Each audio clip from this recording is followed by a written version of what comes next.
Hello, this is a sermon for the 22nd of October 2023. That will be the 29th Sunday in Ordinary Time, Year A. The readings are Exodus chapter 33, verses 12 to 23, and Matthew chapter 22, verses 15 to 22. I think I can lay claim to a couple of unusual medical events in my life. Nothing dramatic, I grant you, but unusual. I've had my tonsils out twice. I've even been prescribed glasses and then unprescribed them twice. Today we are considering how everyone looks at the world and at religious faith through glasses. No one is without a pair of glasses of some kind. The glasses determine what we see, so it is wise to examine the glasses we wear so that we can take that into account when we make judgments about the world and about faith.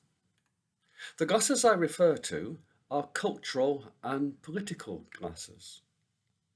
We all have a pair of each, like distance and reading glasses. This results in some very varied interpretations of the world. The political spectrum is quite wide, even within a small democratic country such as New Zealand, as we saw in our general election last weekend. There are obviously some very different glasses being used to view the Gaza-Israel situation at the moment. I wish we could persuade more people to exchange glasses for a while with the other side of the argument. Globally, and historically, of course, the spectrum of political viewpoints is truly vast. Theological opinions vary considerably too. Many different glasses are worn when people describe Jesus. We have had communist interpretations of Jesus, humanist interpretations, Greek interpretations, Catholic, Orthodox, charismatic, liberal, conservative, high church, low church, and more denominational variants than you could shake a stick at. It would be impossible to list them all. Jesus once told a parable about taking the plank out of your own eye before trying to remove a speck from another's. I have so frequently had to sit through lectures or conversations in which the person denouncing the particular lens through which some other group viewed the faith is blithely unaware that they are wearing any kind of theological glasses themselves. We all wear glasses. We all approach the faith through our own culture and experience. Today, we are going to examine a few theological or political glasses from this week's readings. One thing they all have in common is that they all wish to see God at work. Seeing is believing, they say. That is a natural enough desire. It is just that when it comes to seeing God, there are very different understandings of how this can be done and what constitutes a sight of God at work. Some see God in the beauty of the natural world. Others see God in the changed lives of those who believe in him. Others see God in an inward way of spiritual discernment and inward assurance. Yet others demand miraculous signs and wonders. It is easy to find fault with someone else's glasses and say they are no good, which really means that they do not suit your eyes. They may well work perfectly well on someone else's face. So let us look at some of the types of glasses worn by people in our Bible passages today, and thereby, perhaps, have a greater awareness of the type we are wearing. The first pair of glasses are empiricist glasses. These glasses are worn by those who want to see hard facts, verifiable reality, and in the modern age, what we might think of as scientific truth. Empiricist glasses were worn long before the advent of modern science, for example, by those Jews who had made the golden calf on the Exodus. You may have thought that the dramatic plagues of Egypt would be proof positive enough that God was with them. You may have thought that the parting of the Red Sea and the subsequent drowning of Pharaoh's pursuing army would have been proof positive enough. You may have thought that the miraculous appearance of manna from heaven and the water from the rock would have been proof positive enough that God was with them. But for those who wore the empiricist glasses those days, none of these things were sufficient. The plagues were dramatic, but now over and done with. The Red Sea lay behind them. Even the continuing gift of manna was like ice melting on a hot day, because manna could not be stored, but appeared fresh every morning. Those who created the golden calf wanted a God they could pin down, examine, walk around, view from all angles, weigh in their hands, measure against rival gods.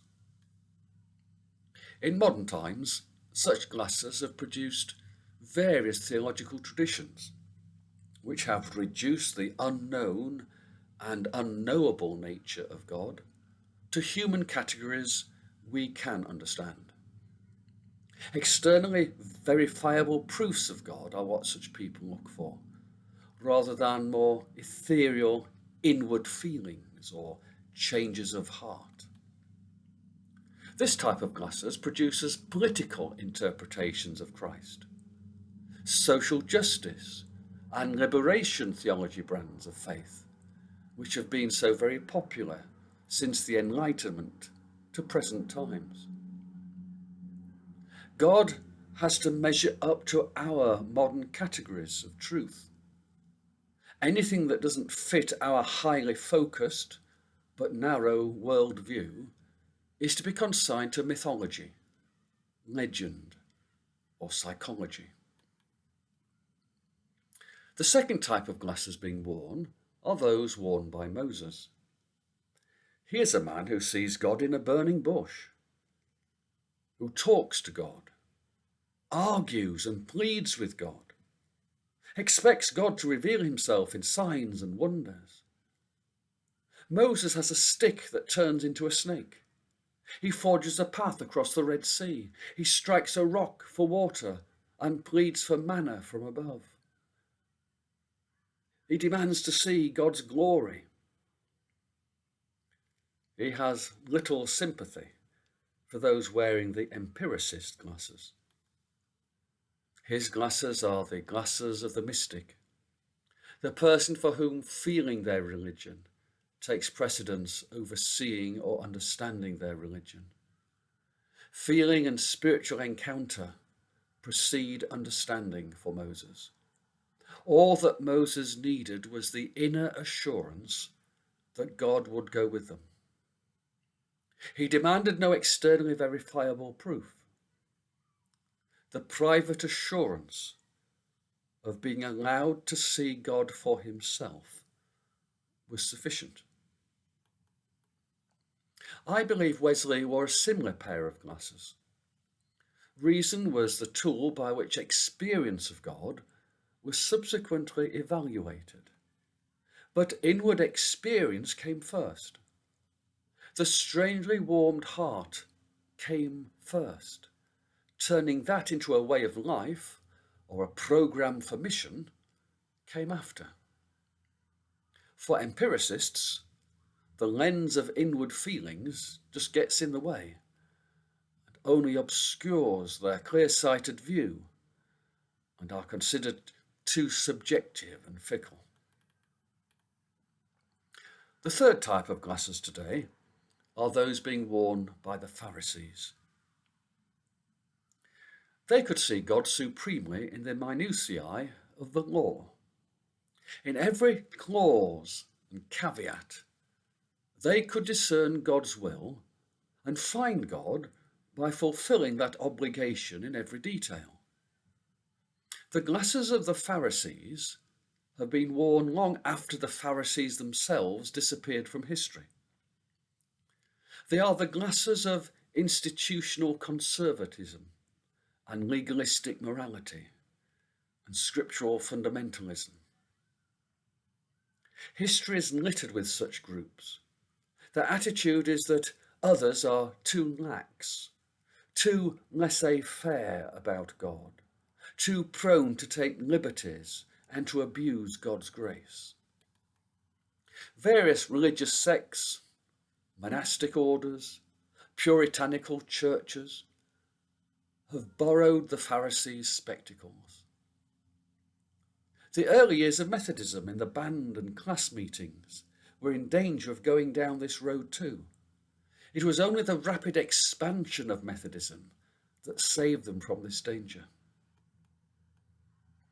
Sometimes Pharisees have a point, and sometimes we need the glasses of the Pharisees to check our ethical standards and the finer points of our theology.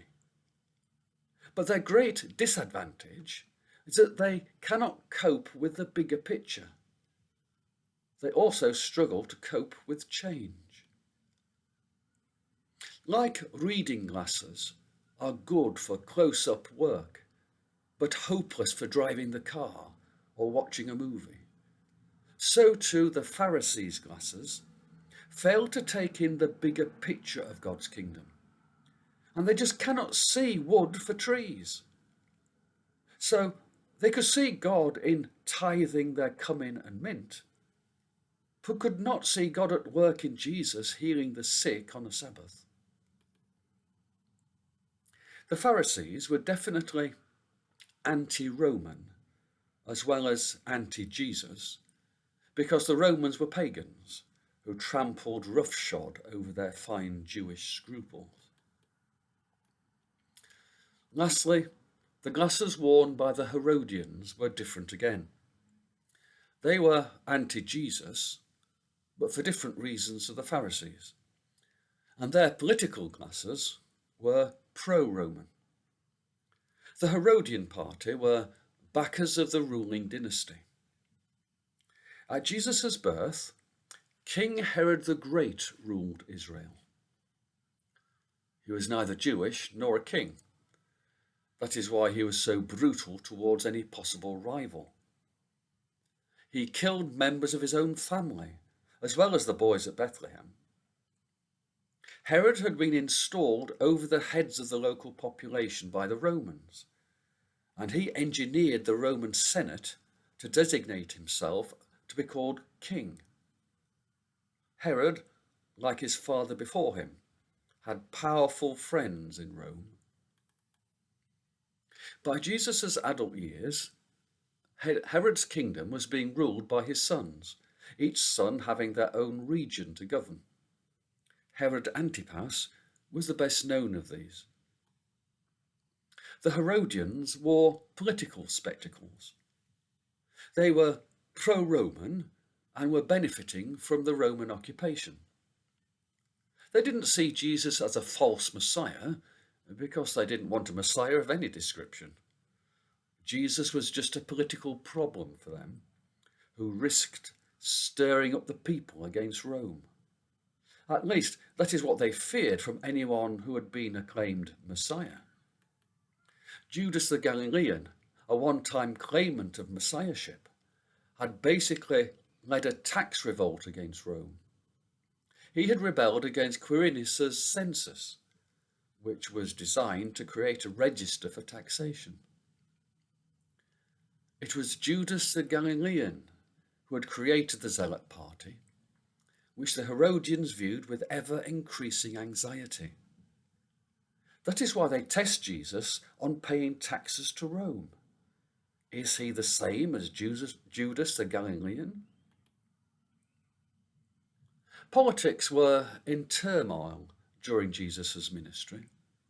The Zealots and the Pharisees were growing in influence and threatened to rebel at any moment. But the lid had been placed on that cauldron for the time being through a mixture of brutality and appeasement. Would-be messiahs usually met with execution. The appeasement came in AD 31, when Emperor Tiberius reaffirmed that the religious freedom of the Jews, first granted to Herod the Great's father, must be respected throughout the empire. The Herodians hoped this unique privilege would be enough to support the status quo with Rome, from which they benefited. They didn't want Jesus to upset things again. Just shows you how desperate they must have been feeling to team up with their opponents, political opponents, the Pharisees, so that between them they could sort Jesus out and get him to lose favour in the eyes of the people through one means or another. And so we see, politics has determined people's view of Jesus ever since. No communist can see Jesus as Lord. No fascist can see Jesus as Lord. Some cannot see Jesus as Lord because the church has too much power. Some cannot see Jesus as Lord because of things that have happened in the past, in history, or because his name was brought by imperial colonizers, or because he is proclaimed by Westerners. There are many types of lenses through which people view God and the work of Christ. It was always so. Many lenses serve a useful purpose when used for the job for which they were designed, but fail badly when we put them to another use. Society today has been influenced by the rationalism of the Enlightenment period and the subsequent blossoming of the empirical sciences, physics, biology, chemistry. The world has been blessed tremendously by such disciplines. We live longer, healthier lives. Our knowledge of our world and of our own bodies and of the cosmos itself have grown immeasurably due to these new disciplines. But they have not served as well in viewing matters of the spirit, matters of the human heart. God, Jesus, and the church are hopelessly out of focus today for most of our contemporaries. Indeed, many people, even within the church, have lost their spiritual glasses and found that the glasses prescribed to them by modern Western culture do not serve as well, and they have lost the clean, crisp image of Christ of past generations. We are all wearing glasses of some description. Every image we may have of God is blurred or distorted in some way. Only God sees things as they truly are. For us, it is like looking at a distorted image in a mirror. But one day, by God's mercy, we will see God face to face. 1 Corinthians 13 verse 12 reads, "For now we see through a mirror darkly, but then face to face. Now I know in part, then I shall know fully, as I am fully known." What do you see in a mirror? Yourself. So whatever image of God we have, Paul is saying that we inevitably make that God in accordance with our own image. Our cultural and political and personal lenses shape what we see. Why is the image distorted? Because we do see something else besides ourselves. We see another face coming through. It is the face of Jesus within us. It's faint as yet. The reflection looks mainly like us, but is just a bit distorted. It is not just us, because another face within us seeks to look back from the mirror. But one day, we will see Christ face to face as he truly is. So take everyone's theological perspective on Jesus, both within the church and in broad society, with a pinch of salt.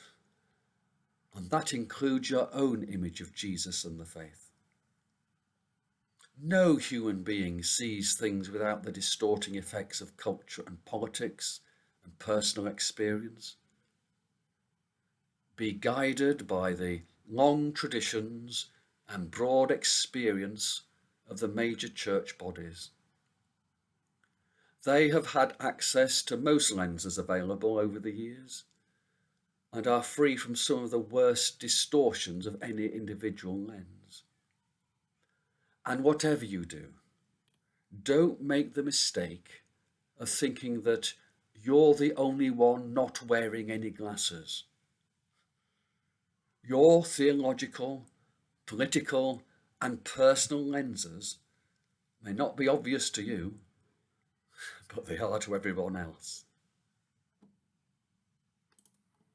Amen, and God bless.